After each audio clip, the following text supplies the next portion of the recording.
বিসমিল্লাহির রহমানির রহিম।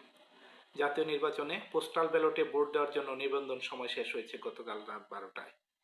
ভোট দেওয়ার জন্য মোট 15,33,682 জন নিবন্ধন করেছেন।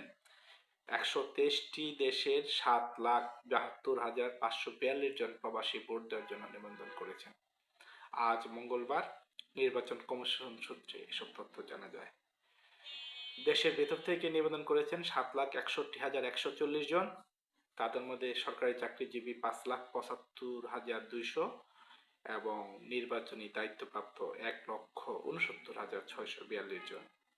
আনসার বিডিপি 10,010 জন।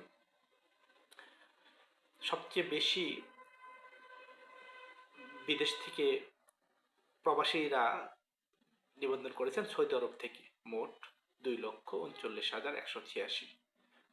আগামী 21শে জানুয়ারি প্রতীক বরাদ্দ হওয়ার পর যার যার আসনের পছন্দের প্রার্থীকে ভোট দিতে পারবেন নিবন্ধিত ভোটাররা, এবং পরদিন থেকে ফিরতি ডাক পাঠানো যাবে। 12ই ফেব্রুয়ারির আগে উপযুক্ত সময়ের মধ্যে রিটার্নিং কর্মকর্তার কাছে ব্যালট পৌঁছাতে হবে। ধন্যবাদ সবাইকে।